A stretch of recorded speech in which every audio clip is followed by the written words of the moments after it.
Hello friends, welcome to my channel विज्ञान ma'am. Friends मैं भाबुची आपण माने समस्त बहुत भलरे थिबे। फ्रेंड्स आज आपण मानक पय नै आसीची गोटे कंप्लीट एसएसटी। कंप्लीट एसएसटी काहे की कहूची फ्रेंड्स ना, जेहेतु आपण मानक एग्जाम रे सोशल स्टडीज रे आपण मानक 60 मार्क रो आंसर दबा पय पड़िबो, जोथरे आपण मानक पय रहइबो pedagogy, history, geography and political science. तो आज मध्य जे 60 क्वेश्चन मु आपण मानक पय नै आसीची ସେଥିରେ ଆପଣମାନଙ୍କ ପାଇଁ ରହିଛି social studies pedagogy, history, geography and political science ର ଗୋଟିଏ କମ୍ପ୍ଲିଟ କ୍ୱେଶ୍ଚନ। ତ ଫ୍ରେଣ୍ଡସ୍ ଏଥିରେ ଆପଣମାନଙ୍କ ପାଇଁ जो 60 क्वेश्चन रही आपण मु आंसर देवा पूर्व निजे निजे आंसर दिंतु एंड निजक निज मूल्यांकन करंतु, जेहेतु मात्र अल्प दिन एग्जाम रहा 2 दिन कथा। तो से आपण मैंने निजे निजे आंसर दे चलतु, निजे निजे देखंतु आपण 60 रे ए टाइप रे क्वेश्चन आसिले 60 रु आपण माने केते मार्क रखुचंती। तो स्टार्ट करिबा। आशा करा जाउथिबा तत्कालीन शिक्षण फलाफल को कोन कहा जाय? आशा करा जाउथिबा तत्कालीन जो शिक्षण फलाफल आपण नेइचंती तार फलटी आपण मानकु सांगे सांग मिली जिवो। तो जेउ फलटी आपणको उत्तर फलटी मिलिबा पई आपणको देरी हुए, माने जेमिति कि तार शिक्षण लक्ष्य लक्ष्यटी सुदूर प्रसारी लक्ष्यटी आपणकर सामाजिक विज्ञान हैला कि जेउ विषय भी हैला तार लक्ष्य गुड़िक फुलफिल हबाटा आपणको लेट हुए, किंतु शिक्षण जो आपणकर रहिछि उद्देश्य सेटा आपणकर सांगे सांग फुलफिल हे जाए। भूगोल पढ़िबा द्वारा पिलांकर सौंदर्यानुभूति विकास हबो, एटा होछि शिक्षण लक्ष्य। तो एटा सांगे सांग फुलफिल हबनी, एहा फुलफिल हबा को टाइम लागिबो।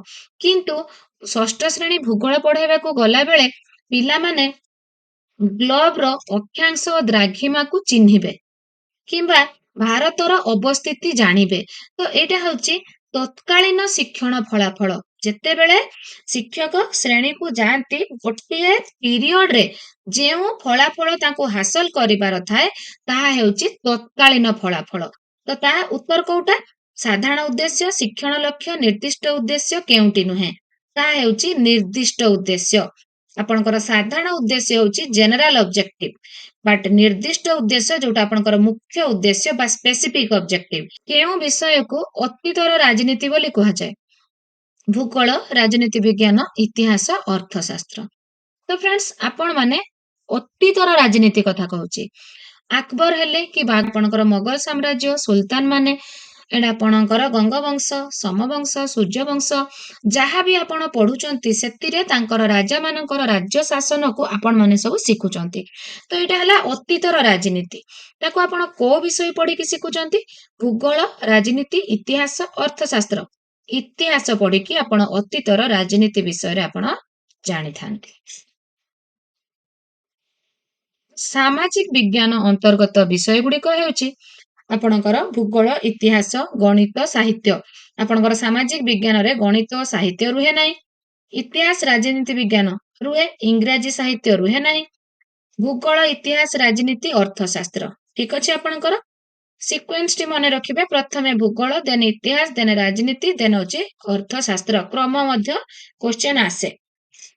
देन देखिबा अक्षांश द्राघिमा अध्ययन पाई केउ पद्धतिटी सर्वाधिक उपयोगी? प्रत्यक्ष पर्यवेक्षण, पर्यवेक्षण, परोक्ष पर्यवेक्षण, व्याख्यान पद्धति।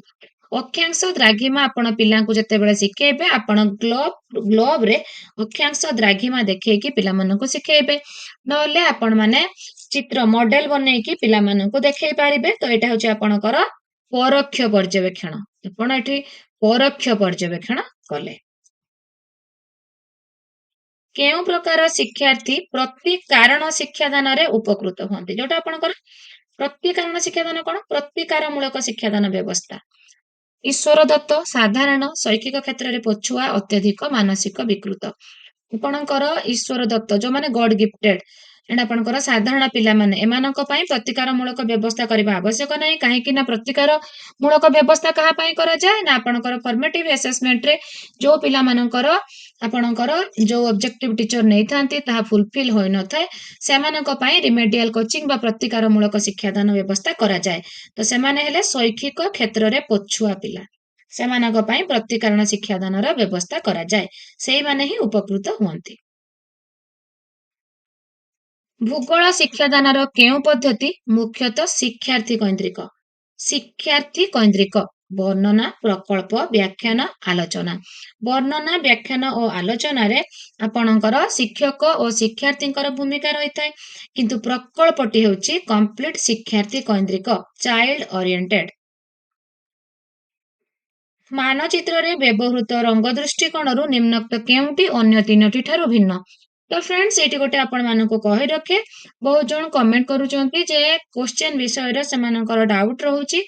ତ ଆପଣଙ୍କର ମୂଲ୍ୟାୟନ ଉପରେ ଆପଣଙ୍କର ଦୀର୍ଘ ଉତ୍ତର ମୂଳକର କେଉଁ ପ୍ରଶ୍ନ ରହୁଛି, ବସ୍ତୁନିଷ୍ଠର କେଉଁ ସବୁ ପ୍ରଶ୍ନ ରହୁଛି, ଆପଣଙ୍କର ଜଗାଣ ପ୍ରକାର, ସମାପନ ପ୍ରଶ୍ନ, ଏଇ ସବୁ କ୍ୱେଶ୍ଚେନ୍ ଉପରେ ସମସ୍ତ ମାନେ ବହୁ ଜଣଙ୍କର ଡାଉଟ୍ ରହୁଛି। Rating scale, checklist, blue print.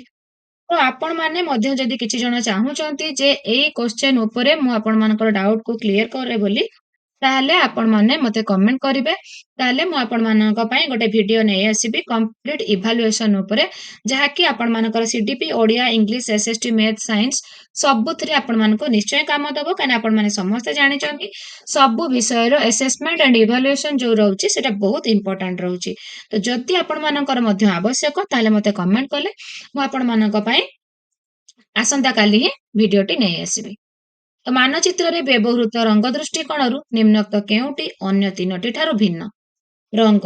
ରଙ୍ଗ କଥା କହିଲା ଆପଣଙ୍କର ପ୍ରାକୃତିକ ମାନଚିତ୍ର ଯୋଉ ରୁହେ ସେଥିରେ ଆପଣଙ୍କର ପାର୍ବତ୍ୟ ଭୂମି ପାଇଁ ଗାଢ ବାଦାମୀ, ମାଳଭୂମି ପାଇଁ ଫିକା ବାଦାମୀ, ଏଣ୍ଡ ଆପଣଙ୍କର ସମତଳ ଭୂମି ପାଇଁ ସବୁଜ, ଏଣ୍ଡ ଜଳରାଶି ପାଇଁ ନୀଳ ରଙ୍ଗ ଆପଣଙ୍କର ସୂଚା ଯାଇଥାଏ। ତ ଆପଣଙ୍କର ଏଠି ରହିଛି ତୃଣଭୂମି, ସମତଳ ଭୂମି, ଜଙ୍ଗଲ। ତ ଏଗୁଡିକ ସବୁ ଆପଣଙ୍କର କଣ ସବୁଜ ରଙ୍ଗ, ଏ ତିନୋଟି ଯାକ ସବୁଜ ରଙ୍ଗ, କିନ୍ତୁ ହ୍ରଦ ହଉଛି ଆପଣଙ୍କର ନୀଳ ରଙ୍ଗ। ତ ନୀଳ ରଙ୍ଗ ଯେହେତୁ, ତ ଏଠି ହ୍ରଦଟି ହେଉଛି ଅନ୍ୟ ତିନୋଟି ଠାରୁ ଭିନ୍ନ। ନିମ୍ନ କେଉଁ ମାନଚିତ୍ରଟି ଉଚ୍ଚ ମାନର ଅଟେ? ଉଚ୍ଚ ମାନର ମାନଚିତ୍ର। ଯେତେବେଳେ ଗୋଟିଏ ଛୋଟ ଜାଗାକୁ ମାନଚିତ୍ରରେ ଦର୍ଶାଇବାର ଥାଏ, ତ ସେତେବେଳେ ମାନଟି ବଡ ନିଆଯାଏ। ମାନେ ଧରନ୍ତୁ ଆପଣଙ୍କର ଯଦି ଛୋଟ ଜାଗାକୁ ଚିହ୍ନେଇବାର ଅଛି, ଯଦି ଆପଣ 10 କିଲୋମିଟର ଜାଗାକୁ ସେଠି ଆପଣ 10 ସେଣ୍ଟିମିଟର ନଉଛନ୍ତି, ତ ଆପଣଙ୍କର ଯେତେବେଳେ ଗୋଟେ ବଡ ଜାଗାକୁ ମାନଚିତ୍ରରେ ଦର୍ଶାଇବାର ଅଛି, ତ ସେଠି ଆପଣ 1000 କିଲୋମିଟରକୁ ଆପଣ ସେଠି 1 ସେଣ୍ଟିମିଟର ନେବେ। ଆପଣ ପୃଥିବୀ କି ଆପଣଙ୍କର ଗୋଟେ ମହାଦେଶର ମାନଚିତ୍ରକୁ ଯେତେବେଳେ ଆପଣ ମାନଚିତ୍ରରେ ଦର୍ଶାଇବେ, ସେତେବେଳେ ଆପଣ 100 କିଲୋମିଟର କି 1000 କିଲୋମିଟରକୁ ଆପଣ ହଉଛି 1 ମିଲିମିଟର ଆପଣଙ୍କର ମିଲିମିଟର ନେବେ। ତ ଫ୍ରେଣ୍ଡସ୍, ଆପଣ ସେତେ ଛୋଟ ଜାଗାକୁ ଦର୍ଶାଇବା ପାଇଁ ଉଚ୍ଚ ମାନ ଆବଶ୍ୟକ ହେଇଥାଏ।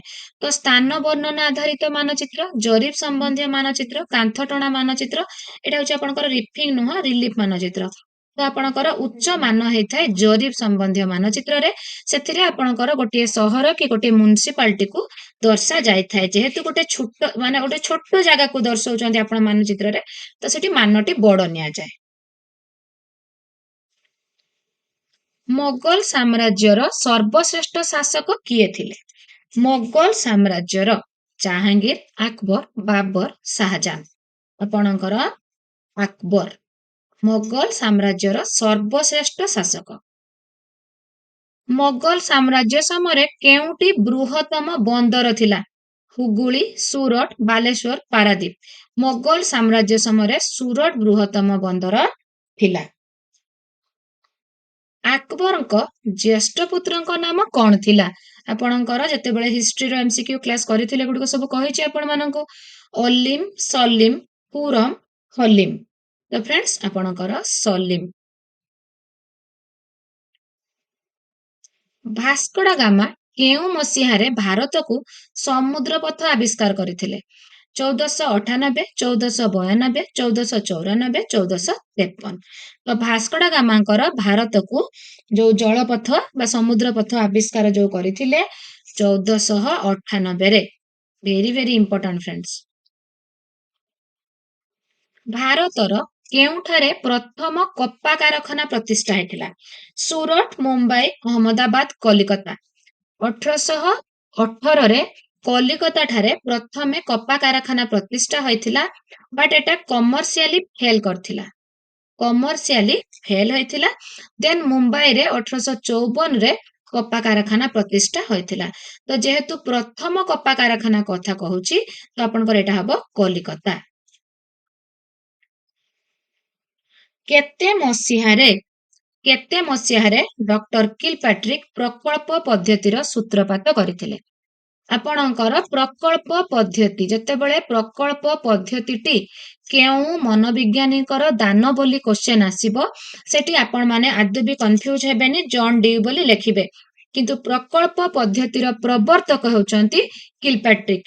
ତ ଜନ୍ ଡିଉ ବୋଲି କାହିଁକି କୁହାଯାଉଛି ନା, ଯେହେତୁ ପ୍ରକଳ୍ପ ପଦ୍ଧତିଟି ଜନ୍ ଡିଉଙ୍କର ପ୍ରୟୋଗବାଦୀ, ଆପଣଙ୍କର ପ୍ରଗତିବାଦୀ ଚିନ୍ତାଧାରା ଉପରେ ପର୍ଯ୍ୟବେସିତ, କିନ୍ତୁ ପ୍ରବର୍ତ୍ତନ କରିଥିଲେ ୟାକୁ 1918ରେ କିଲପାଟ୍ରିକ୍, ଏଣ୍ଡ 1930ରେ ଜର୍ଜ ଷ୍ଟିଭେନସନ୍ ଏହାକୁ ଅଧିକ ଫୁଲଫିଲ୍ ବା ଫଳବତୀ ଅଧିକ ଷ୍ଟ୍ରଙ୍ଗ କରିଥିଲେ। ତ ଡକ୍ଟର କିଲପାଟ୍ରିକ୍ କେଉଁ ମସିହାରେ ପ୍ରକଳ୍ପ ପଦ୍ଧତିର ସୂତ୍ରପାତ କରିଥିଲେ? 1918ରେ। ଅଶୋକ ଡେସ୍ ରାଜବଂଶର ଶାସକ ଥିଲେ? ଗୁପ୍ତ ବଂଶ, ମୌର୍ଯ୍ୟ ବଂଶ, ଚାନ୍ଦେଲ ବଂଶ, ପଲ୍ଲବ ବଂଶ। ତ ଅଶୋକ ହଉଛନ୍ତି ମୌର୍ଯ୍ୟ ବଂଶର ଶାସକ ଥିଲେ, ମୌର୍ଯ୍ୟ ବଂଶର। ଦେନ୍ ଦେଖିବା ଫ୍ରେଣ୍ଡସ୍, ଓଡ଼ିଶାର ଶେଷ ସ୍ୱାଧୀନ ରାଜା କିଏ ଥିଲେ? ପ୍ରତାପ ରୁଦ୍ର ଦେବ, କପିଳେନ୍ଦ୍ର ଦେବ, ଗୋବିନ୍ଦ ବିଦ୍ୟାଧର, ମୁକୁନ୍ଦ ହରିଚନ୍ଦନ। ଓଡ଼ିଶାର ଶେଷ ସ୍ୱାଧୀନ ରାଜା ମୁକୁନ୍ଦ ହରିଚନ୍ଦନ। ଗଙ୍ଗବଂଶର ପ୍ରତିଷ୍ଠାତା କିଏ ଥିଲେ? ଚୋଡଗଙ୍ଗ ଦେବ, ପ୍ରଥମ ଯଯାତି, ପ୍ରଥମ ନରସିଂହ ଦେବ, ନହୁଷ। ତ ଗଙ୍ଗବଂଶର ପ୍ରତିଷ୍ଠାତା ଚୋଡଗଙ୍ଗ ଦେବ, ଚୋଡଗଙ୍ଗ ଦେବ। ପର୍ଯ୍ୟବେକ୍ଷଣ ପଦ୍ଧତି କେତେ ପ୍ରକାରର? 2 ପ୍ରକାର, 4 ପ୍ରକାର, 3 ପ୍ରକାର, 5 ପ୍ରକାର। ତ ପର୍ଯ୍ୟବେକ୍ଷଣ ପଦ୍ଧତି କଥା ଯୋଉ କହୁଛି ଫ୍ରେଣ୍ଡ, ଦେଖନ୍ତୁ ପର୍ଯ୍ୟବେକ୍ଷଣ ପଦ୍ଧତି ହଉଛି ଆପଣଙ୍କର ନିୟନ୍ତ୍ରିତ ପର୍ଯ୍ୟବେକ୍ଷଣ, ଅନିୟନ୍ତ୍ରିତ ପର୍ଯ୍ୟବେକ୍ଷଣ, ବା ଆପଣଙ୍କର ମୁକ୍ତ ପର୍ଯ୍ୟବେକ୍ଷଣ, ଏଣ୍ଡ ଆପଣଙ୍କର ମୁକ୍ତ ବା ପ୍ରତ୍ୟକ୍ଷ ପର୍ଯ୍ୟବେକ୍ଷଣ, ଏଣ୍ଡ ପରୋକ୍ଷ ପର୍ଯ୍ୟବେକ୍ଷଣ। ମୁକ୍ତ ବା ପ୍ରତ୍ୟକ୍ଷ ପର୍ଯ୍ୟବେକ୍ଷଣ କୋଉଟା? ଯୋଉଟା ଆପଣ ପିଲାମାନଙ୍କୁ ନେଇକି ପରିବେଶରେ ପ୍ରତ୍ୟକ୍ଷ ଭାବରେ ପିଲାଙ୍କୁ ଅବଜର୍ଭ କରେଇଥାନ୍ତି ପ୍ରାକୃତିକ ପରିବେଶକୁ ନେଇକି। ତ ସେଇଟା ହଉଛି ଅନିୟନ୍ତ୍ରିତ, ଯୋଉଟା କି ପିଲାମାନଙ୍କୁ ଫ୍ରି ଛଡା ଯାଇଥାଏ ଯେ ତୁମେ ମାନେ ପର୍ଯ୍ୟବେକ୍ଷଣ କର। ତ ଏଇଟା ହଉଛି ଅନିୟନ୍ତ୍ରିତ। ଅନିୟନ୍ତ୍ରିତ, ମୁକ୍ତ ବା ପ୍ରତ୍ୟକ୍ଷ ପର୍ଯ୍ୟବେକ୍ଷଣ, ଯୋଉଥିରେ ପିଲାଙ୍କର ଶିକ୍ଷଣଟି ବାସ୍ତବ ଓ ଦୀର୍ଘସ୍ଥାୟୀ ହୋଇଥାଏ। ବଟ୍ ଆପଣଙ୍କର ସେକେଣ୍ଡରେ ହଉଛି ପରୋକ୍ଷ ପର୍ଯ୍ୟବେକ୍ଷଣ ବା ନିୟନ୍ତ୍ରିତ ପର୍ଯ୍ୟବେକ୍ଷଣ। ପରୋକ୍ଷ ପର୍ଯ୍ୟବେକ୍ଷଣ କଣ? ଧରନ୍ତୁ ଆପଣ ଶ୍ରେଣୀ ପ୍ରକୋଷ୍ଠରେ ମାନଚିତ୍ର କି ଗ୍ଲୋବ ଦ୍ଵାରା ଆପଣ ପିଲାଙ୍କୁ ଶିଖଉଛନ୍ତି, ତ ଏଇଟା ନିୟନ୍ତ୍ରିତ ପରିବେଶ ବା ଆପଣଙ୍କର ଶ୍ରେଣୀ ପ୍ରକୋଷ୍ଠରେ ଯେହେତୁ ଶିଖଉଛନ୍ତି ତ ପିଲାଙ୍କୁ ଆପଣ ନିୟନ୍ତ୍ରଣରେ ରଖିଛନ୍ତି, ସେଟା ଗୋଟେ ନିୟନ୍ତ୍ରିତ ପରିବେଶ। ତ ନିୟନ୍ତ୍ରିତ ପରିବେଶରେ ପିଲାମାନେ ଯୋଉ ପର୍ଯ୍ୟବେକ୍ଷଣ କରନ୍ତି ତାହା ହେଉଛି ଆପଣଙ୍କର ଗ୍ଲୋବ ଓ ମାନଚିତ୍ର ମାଧ୍ୟମରେ, ତାହା ହେଉଛି ପରୋକ୍ଷ ପର୍ଯ୍ୟବେକ୍ଷଣ। ତ ପର୍ଯ୍ୟବେକ୍ଷଣ ପଦ୍ଧତି କେତେ ପ୍ରକାରର? 2 ପ୍ରକାରର, ପ୍ରତ୍ୟକ୍ଷ, ପରୋକ୍ଷ।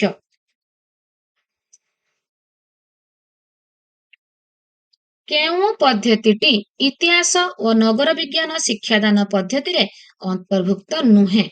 ଇତିହାସ ଓ ନଗର ବିଜ୍ଞାନ।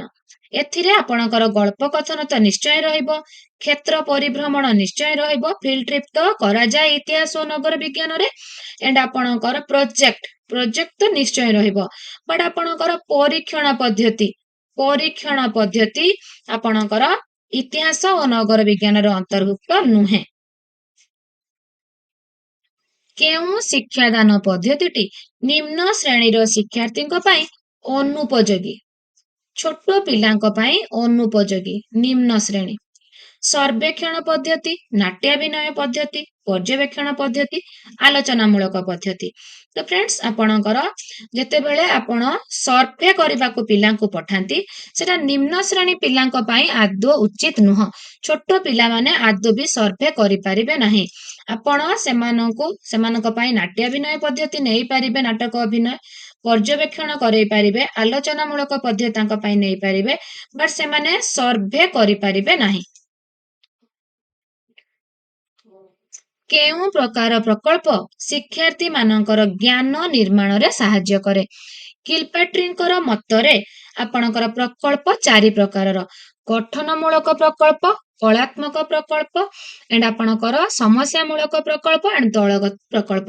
ତ ଆପଣଙ୍କର ଗଠନମୂଳକ ପ୍ରକଳ୍ପରେ ଶିକ୍ଷାର୍ଥୀମାନଙ୍କର ଜ୍ଞାନ ନିର୍ମାଣ ହୁଏ ଏଣ୍ଡ ଆପଣଙ୍କର କଳାତ୍ମକ ପ୍ରକଳ୍ପରେ ପିଲାଙ୍କର ସୌନ୍ଦର୍ଯ୍ୟାନୁଭୂତିର ବିକାଶ ହୁଏ ଏଣ୍ଡ ସମସ୍ୟାମୂଳକ ପ୍ରକଳ୍ପରେ ପିଲାମାନେ ସମସ୍ୟା ସମାଧାନର ଜ୍ଞାନ ଗ୍ରହଣ କରିଥାନ୍ତି ଏଣ୍ଡ ଦଳଗତ ପ୍ରକଳ୍ପରେ ପିଲାମାନେ ଦଳ ହେଇକି ପ୍ରକଳ୍ପ ପ୍ରସ୍ତୁତ କରନ୍ତି। ଦଳଗତ ଜ୍ଞାନ ତାଙ୍କ ଭିତରେ ଆସିଥାଏ। ଗ୍ରୁପ ଭିତରେ କେମିତି କାମ କରନ୍ତି ସେମାନେ ଶିଖିଥାନ୍ତି। ତ ଏଇଟା ହଉଛି କିଲପାଟ୍ରିକ୍ ଭାଗ କରିଛନ୍ତି 4 ପ୍ରକାରର। ତ ଆପଣଙ୍କର ଜ୍ଞାନ ନିର୍ମାଣରେ ତାହେଲେ କିଏ ସାହାଯ୍ୟ କଲା ଏବେ କହିଲି? ଗଠନମୂଳକ ପ୍ରକଳ୍ପ। ସାମାଜିକ ବିଜ୍ଞାନ ଅନ୍ତର୍ଗତ କେଉଁ ବିଷୟବସ୍ତୁ ଶିକ୍ଷାର୍ଥୀମାନଙ୍କ ମନରେ ଦେଶାତ୍ମବୋଧ ଜାଗ୍ରତ କରିବାରେ ସହାୟକ ହୋଇଥାଏ? ଆପଣଙ୍କ ମନରେ ପ୍ରଥମେ କହିଲେ ଦେଶାତ୍ମବୋଧ କୋଉଠୁ ଆସିଲା? ଦେଶାତ୍ମବୋଧ ଯୋଉ ଜାଗ୍ରତ ହବ, ଆପଣ ଆପଣଙ୍କର ମହାପୁରୁଷ ମାନଙ୍କର ଦେଶପ୍ରେମୀ ମାନଙ୍କର ଜୀବନୀ ସବୁ ଜାଣିବା ଦ୍ୱାରା ଆମର ସ୍ୱାଧୀନତା ସଂଗ୍ରାମରେ କିପରି ସବୁ ଆମର ମହାପୁରୁଷ ମାନେ କିପରି ଜେଲ ଯାଇଛନ୍ତି, କିପରି କଷ୍ଟ ପାଇଛନ୍ତି, କିପରି ସେମାନେ ନିଜ ଜୀବନକୁ ଉତ୍ସର୍ଗ କରିଛନ୍ତି, ସେଇଗୁଡ଼ିକ ଶୁଣି ଆପଣମାନଙ୍କ ମନରେ ଦେଶାତ୍ମବୋଧ ଜାଗ୍ରତ ହେଇଥାଏ। ତାହା ଆପଣ ଇତିହାସରୁ ପାଇବେ, ନା ଭୂଗୋଳରୁ ପାଇବେ, ନା ଅର୍ଥନୀତିରୁ ପାଆନ୍ତି, ନା ପରିବେଶ ବିଜ୍ଞାନରୁ ପାଆନ୍ତି? ତ ଆପଣ ତାହା ଇତିହାସରୁ ହିଁ ପାଇଥାନ୍ତି। ସାମାଜିକ ବିଜ୍ଞାନ ଶିକ୍ଷଣରେ କେଉଁଟି ସବୁଠାରୁ ଉପଯୋଗୀ ଶିକ୍ଷଣ ସମ୍ବଳ? ଉପଯୋଗୀ ଶିକ୍ଷଣ ସମ୍ବଳ। ଆପଣଙ୍କର ସାମାଜିକ ବିଜ୍ଞାନ କଥା କହୁଛି, ସୋସିଆଲ ସାଇନ୍ସରେ ଆପଣ ମଡେଲ, ପ୍ରତିରୂପ ଯୋଉଟା ପ୍ରତିରୂପ, ଚାର୍ଟ, ଛବି, ରେଖାଚିତ୍ର।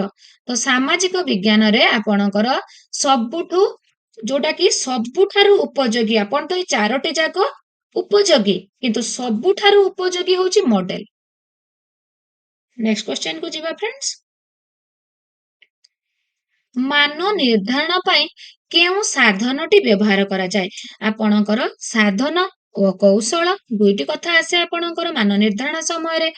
ତ ଆପଣ ମାନେ ଦେଖନ୍ତୁ, କୌଶଳକୁ ଫୁଲଫିଲ କରିବା ପାଇଁ, କୌଶଳଟିକୁ ଠିକ ଭାବେ ସମ୍ପାଦନ କରିବା ପାଇଁ ଆପଣ ଯେଉଁ ଯନ୍ତ୍ରପାତି ୟୁଜ କରନ୍ତି ତାହା ହେଉଛି ସାଧନ। କୌଶଳ ହେଉଛି ଟେକ୍ନିକ, ସାଧନ ହେଉଛି ଆପଣଙ୍କର ଟୁଲ୍ସ।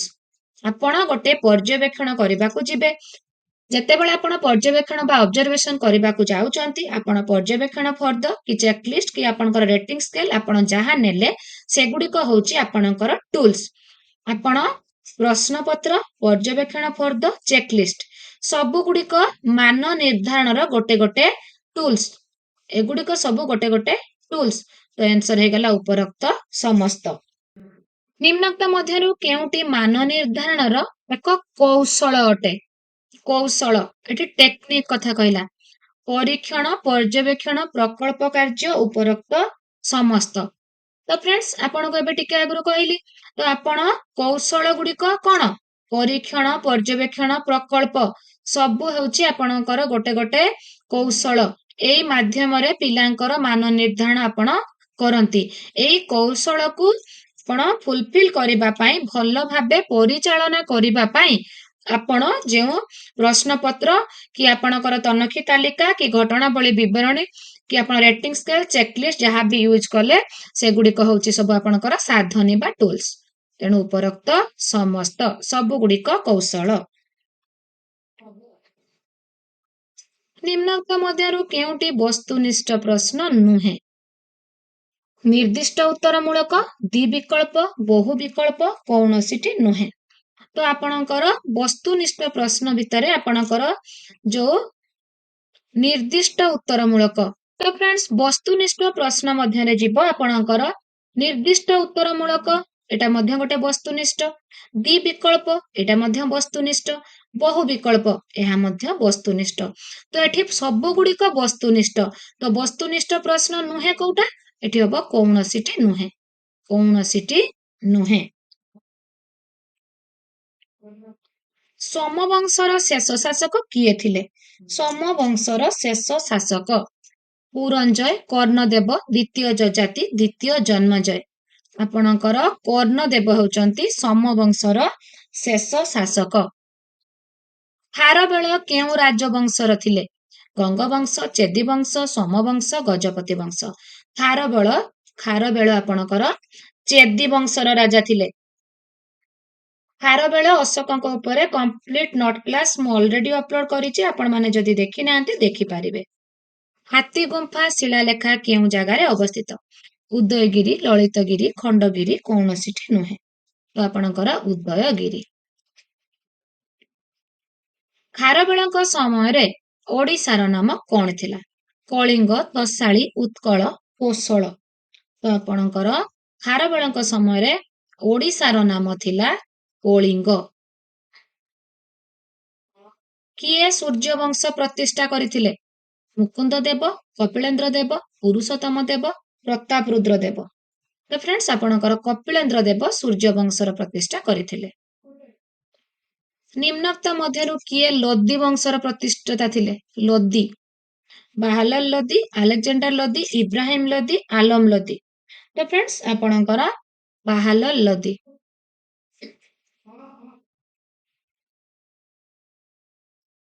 ବସ୍ତୁନିଷ୍ଠ ପ୍ରଶ୍ନ ଗୁଡିକ ମଧ୍ୟରୁ କେଉଁଟି ସବୁଠାରୁ ଉତ୍କୃଷ୍ଟତମ? ମେଳକ, ସମାପନ, ବହୁ ବିକଳ୍ପ, ଦ୍ୱିବିକଳ୍ପ। ତ ଆପଣଙ୍କର ସବୁଠୁ ଭଲ, ସବୁଠାରୁ ଉତ୍କୃଷ୍ଟତମ ହଉଛି ଆପଣଙ୍କର ବହୁ ବିକଳ୍ପ, ଯାହାକି ଏବେ ଆମେ ଯୋଉ ଟାଇପର କ୍ୱେଶ୍ଚନ ଡିସ୍କସନ କରୁଛେ କି ଆପଣମାନେ OTT ରେ ଯାହା ଫେସ୍ କରିବେ। ତ ଏଠି ଆପଣମାନଙ୍କୁ କହି ରଖେ, ବହୁ ବିକଳ୍ପରେ ଧରନ୍ତୁ ଏଇଟା ହଉଛି ଆପଣଙ୍କର ଆନ୍ସର ହେଲା। ତ ଏଇ ଯୋଉ 3ଟି ଭୁଲ ଆନ୍ସର ରହିଲା ଆକୁ କହନ୍ତି ବିକ୍ଷେପକ। କଣ କହନ୍ତି? ବିକ୍ଷେପକ। ବହୁ ବିକଳ୍ପ ପ୍ରଶ୍ନର ଭୁଲ ବିକଳ୍ପକୁ କଣ କୁହାଯାଏ? ଏବେ କହିଲି ଉତ୍ତର, ବିକ୍ଷେପକ, ଏକାଂଶ, ଅନୁକ୍ରିୟା। ଆପଣଙ୍କର ଉତ୍ତର ତ ନୁହଁ, ଆପଣଙ୍କର ବିକ୍ଷେପକ କୁହନ୍ତି, ଏକାଂଶ ଓ ଅନୁକ୍ରିୟା ମଧ୍ୟ ନୁହେଁ। ଏକାଂଶ କାହାକୁ କୁହନ୍ତି? କ ସ୍ତମ୍ଭ ଓ ଖ ସ୍ତମ୍ଭରେ ଯେଉଁ ତଳକୁ ଶବ୍ଦ ଗୁଡିକ ଥାଏ ତାକୁ ଏକାଂଶ ବୋଲି କୁହନ୍ତି। 2ଟି ସମ୍ଭାବ୍ୟ ଉତ୍ତର ଥିବା ପ୍ରଶ୍ନକୁ କି ପ୍ରଶ୍ନ କୁହାଯାଏ? 2ଟି ସମ୍ଭାବ୍ୟ ଉତ୍ତର ଥିବ। ସମାପନ, ମେଳକ, ଦ୍ୱିବିକଳ୍ପ, ବହୁ ବିକଳ୍ପ। ଯେହେତୁ ସମ୍ଭାବ୍ୟ ଉତ୍ତର 2ଟି ରହୁଛି ତାକୁ କହନ୍ତି ଆପଣଙ୍କର ଦ୍ୱିବିକଳ୍ପ। ଶ୍ରେଣୀରେ ନାମ ଲେଖାଇବା ପୂର୍ବରୁ ଯେଉଁ ମୂଲ୍ୟାୟନ ହୁଏ ତାକୁ କଣ କହନ୍ତି? ଶ୍ରେଣୀର ନାମ ଲେଖାଇବା ପୂର୍ବରୁ ଆପଣଙ୍କର ମୂଲ୍ୟାୟନ ଗଠନମୂଳକ, ସମାପ୍ତି ସୂଚକ, ନୈଦାନିକ, ସ୍ଥାନକରଣ ବା ବ୍ୟବସ୍ଥାପକ। ତ ଶ୍ରେଣୀରେ ନାମ ଲେଖା ପୂର୍ବରୁ ଯୋଉ ପ୍ରବେଶିକା ପରୀକ୍ଷା ହୁଏ ତାକୁ ପ୍ଲେସମେଣ୍ଟ ଇଭାଲୁଏସନ ବା ସ୍ଥାନୀକରଣ ମୂଲ୍ୟାୟନ ବୋଲି କୁହାଯାଏ। ଯେମିତିକି ଆପଣମାନେ ସିଟି କି ବିଏଡ୍ ନାମ ଲେଖାଇବା ପୂର୍ବରୁ ଆପଣମାନେ ଏଣ୍ଟ୍ରାନ୍ସ ଦିଅନ୍ତି, ଏଣ୍ଡ ଆପଣଙ୍କର ପଞ୍ଚମ ପିଲାମାନେ ନବୋଦୟ କିମ୍ବା OAVS ଯିବା ବେଳେ ଏଣ୍ଟ୍ରାନ୍ସ ସେମାନେ ଦେଇଥାନ୍ତି, ତାହା ହେଉଛି ସ୍ଥାନୀକରଣ ମୂଲ୍ୟାୟନ। ଶିକ୍ଷାର୍ଥୀର କୌଣସି ବିଷୟରେ ଦୋଷ ଦୁର୍ବଳତା ଜାଣିବା ପାଇଁ ଯେଉଁ ମୂଲ୍ୟାୟନ କରାଯାଏ? ଦୋଷ ଦୁର୍ବଳତା କଥା ଆସିବ ମାନେ ଫ୍ରେଣ୍ଡସ୍ ମୁଁ ଆଗରୁ ବାରମ୍ବାର କହିଛି, କେଉଁ ମୂଲ୍ୟାୟନ ହବ? ନୈଦାନିକ ମୂଲ୍ୟାୟନ, ଗଠନମୂଳକ, ସମାପ୍ତି ସୂଚକ, ସ୍ଥାନକରଣ। ନୈଦାନିକ ମୂଲ୍ୟାୟନ। ଶିକ୍ଷାର୍ଥୀମାନଙ୍କ ଦ୍ୱାରା ପ୍ରସ୍ତୁତ ବା ସଂଗୃହୀତ ଦ୍ରବ୍ୟକୁ ଭିତ୍ତି କରି ଯେଉଁ ମୂଲ୍ୟାୟନ କୁହାଯାଏ ତାହାକୁ କି ପ୍ରକାର ମୂଲ୍ୟାୟନ କୁହାଯାଏ? ତ ଆପଣଙ୍କର ପ୍ରସ୍ତୁତ ବା ସଂଗୃହୀତ ଦ୍ରବ୍ୟକୁ ଭିତ୍ତି କରି। ତ ଫ୍ରେଣ୍ଡସ୍ ଦେଖନ୍ତୁ, ଆପଣଙ୍କର ବହୁତ ଗୁଡ଼ିକ ଜାଗାରେ କଣ କରାଯାଏ, ଶିକ୍ଷକ ମାନେ କଣ କରନ୍ତି ନା ବିଭିନ୍ନ ପ୍ରକାର ସଂଗୃହୀତ ପ୍ରସ୍ତୁତି ଦ୍ରବ୍ୟକୁ ଦେଖିକି ସେମାନେ ବିଭିନ୍ନ ରାଜାଙ୍କର ଫଟୋ ଚିତ୍ର ହେଲା, ମାନଚିତ୍ର ଅଙ୍କନ ହେଲା, ଐତିହାସିକ ଘଟଣାବଳୀର ପେପର କଟିଂ ହେଲା, ଏଇଗୁଡ଼ିକ ସବୁ ପିଲାମାନଙ୍କୁ ସଂଗ୍ରହ କରିବାକୁ କୁହନ୍ତି କିମ୍ବା ଆଲବମ ପ୍ରସ୍ତୁତ କରିବାକୁ କୁହନ୍ତି, ବିଭିନ୍ନ ଚିତ୍ର ସଂଗ୍ରହ କରିବାକୁ କୁହନ୍ତି। ଏଗୁଡ଼ିକୁ ଆପଣଙ୍କର ବିଦ୍ୟାଳୟର ଗୋଟିଏ ବୋର୍ଡରେ ଅଠା କିମ୍ବା ପିନରେ ତାକୁ ଲଗେଇବାକୁ କୁହନ୍ତି। ତାପରେ କଣ ହୁଏ? ସମସ୍ତ ଶିକ୍ଷକ, ଅଭିଭାବକ ଓ ଶିକ୍ଷାର୍ଥୀଙ୍କ ଉପସ୍ଥିତିରେ ଏକ ନିର୍ଦ୍ଦିଷ୍ଟ ସମୟ ବ୍ୟବଧାନରେ ପ୍ରତି ଶିକ୍ଷାର୍ଥୀର କୃତିକୁ କୃତି ଫଳକରେ ପ୍ରଦର୍ଶନ କରନ୍ତି। ପିଲାମାନେ ଉତ୍ସାହିତ ହୁଅନ୍ତି ଓ ଅନ୍ୟମାନେ ମଧ୍ୟ ପ୍ରେରଣା ପାଆନ୍ତି। ତ ଏହାକୁ କୁହାଯାଏ କୃତି ମୂଲ୍ୟାୟନ ବା ପୋର୍ଟଫୋଲିଓ। କୃତି ମୂଲ୍ୟାୟନ ବା ପୋର୍ଟଫୋଲିଓ ବୋଲି କୁହାଯାଏ। ସଂଗ୍ରହ ହୋଇଥିବା ଯୋଉ ସଂଗୃହୀତ ଦ୍ରବ୍ୟ ପ୍ରସ୍ତୁତ ପିଲାମାନେ ନିଜେ କରନ୍ତୁ କିମ୍ବା ସଂଗ୍ରହ କରନ୍ତୁ, ତାକୁ ଆଣିବା ପରେ ଯେଉଁ ମୂଲ୍ୟାୟନ ଶିକ୍ଷକ କରନ୍ତି ତାହା ହେଉଛି କୃତି ମୂଲ୍ୟାୟନ ବା ପୋର୍ଟଫୋଲିଓ। ଖିଲିଜ ବଂଶ କେବେ ପ୍ରତିଷ୍ଠା ହେଇଥିଲା? 1290, 1287, 1296, 1320। ତ ଫ୍ରେଣ୍ଡସ୍ ଆପଣଙ୍କର 1290। ଭାରତର ପ୍ରଧାନମନ୍ତ୍ରୀଙ୍କ ଦ୍ୱାରା ଡେସ୍ ନିଯୁକ୍ତି ପାଆନ୍ତି? ମୁଖ୍ୟମନ୍ତ୍ରୀ, ରାଷ୍ଟ୍ରପତି, ରାଜ୍ୟମନ୍ତ୍ରୀ, ରାଜ୍ୟପାଳ। ତ ଆପଣଙ୍କର କିଏ ହେଇଯିବେ? ରାଷ୍ଟ୍ରପତି ଭାରତର ପ୍ରଧାନମନ୍ତ୍ରୀଙ୍କ ଦ୍ୱାରା ନିଯୁକ୍ତି ପାଆନ୍ତି। ଆନ୍ତର୍ଜାତୀୟ ମାନବ ଅଧିକାର ଦିବସ କେବେ ପାଳିତ ହୁଏ? ଭେରି ଭେରି ଇମ୍ପୋର୍ଟାଣ୍ଟ କ୍ୱେଶ୍ଚନ, ନିଶ୍ଚୟ ଆସିବ ଆପଣଙ୍କର ଗୋଟିଏ ଦିବସ ବିଷୟରେ। 7 ଏପ୍ରିଲ, 10 ଡିସେମ୍ବର, 8 ମଇ, 11 ଜୁଲାଇ। ତ ଆପଣଙ୍କର 10 December human rights day, international human rights day, ଆନ୍ତର୍ଜାତୀୟ ମାନବ ଅଧିକାର ଦିବସ। ଜାତୀୟ ମାନବ ଅଧିକାର ଆୟୋଗ କେବେ ପ୍ରତିଷ୍ଠା ହୋଇଥିଲା? 1990, 1993, 1995, 1999। ତ ଆପଣଙ୍କର 1993ରେ।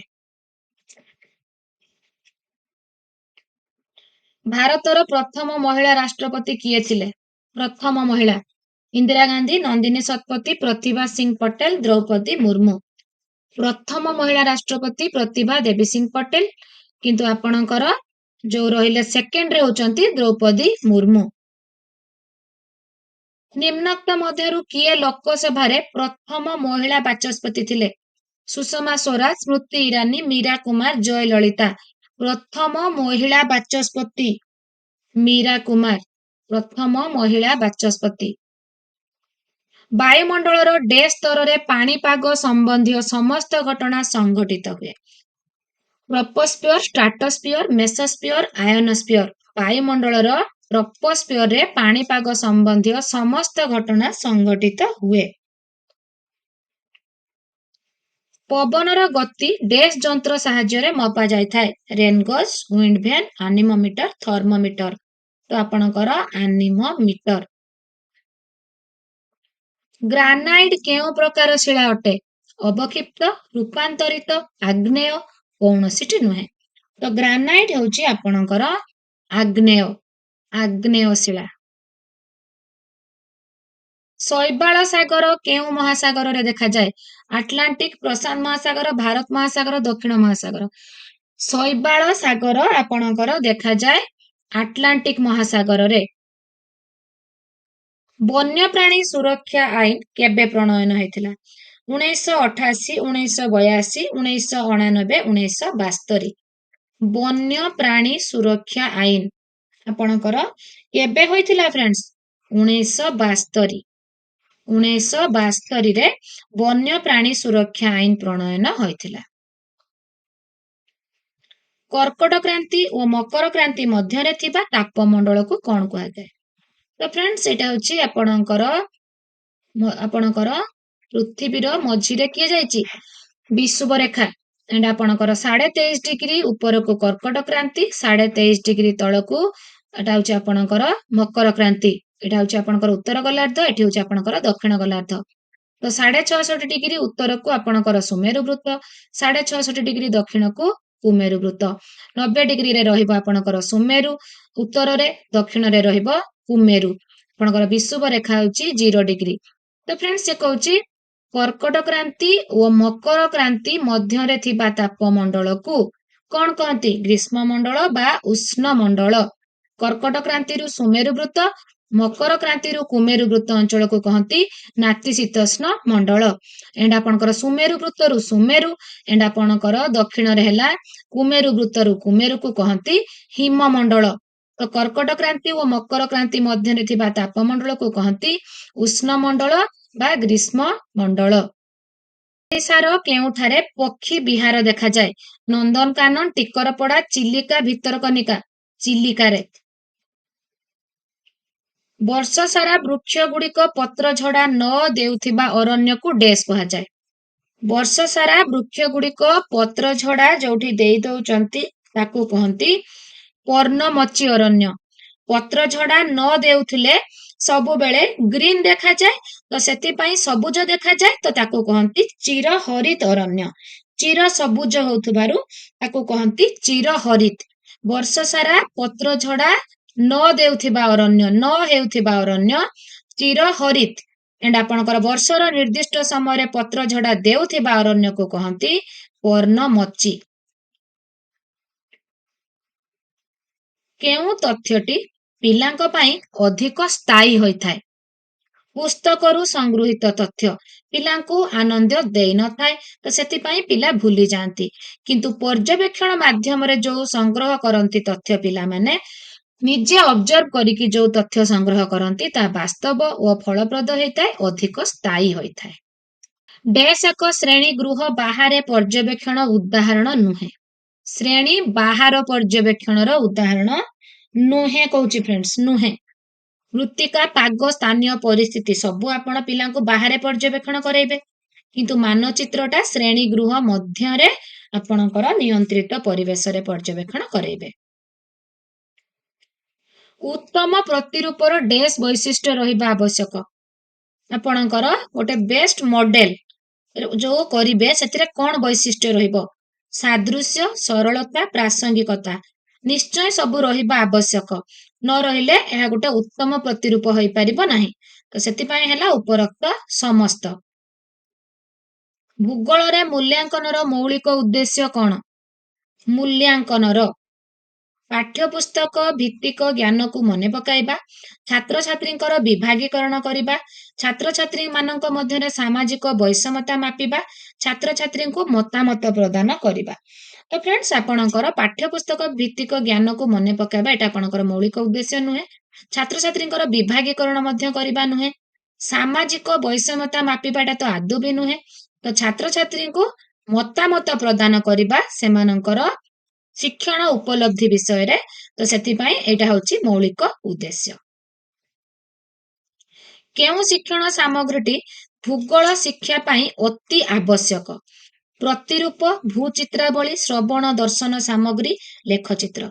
तो आपणकर सबु गुड़िक तो भूगोल शिक्षा पई आवश्यक सामग्री, बट आपणकर जो कहूची अति आवश्यक, अति आवश्यक आपणकर भूचित्रावली कोन एटा आटलास, सेतिरे आपणकर मानचित्र जो आपणकर पृथ्वी मानचित्र पाखरु आरंभ करी विभिन्न तथ्य पाखरु आरंभ करी कि स्थानीय आपणकर जो जलवायु रहिला, कोठी अधिक वर्षा हैला, कोठी अधिक खनिज संपद कोन रहिला, कोठी अधिक अर्थकारी फसल कोठी रहिला, तो सबुर विविडली आपणकर डिस्क्रिप्शन थाए कोथिरे आटलास रे। तो एटा होची आपणकर भूगोल शिक्षा पई अत्यंत आवश्यक।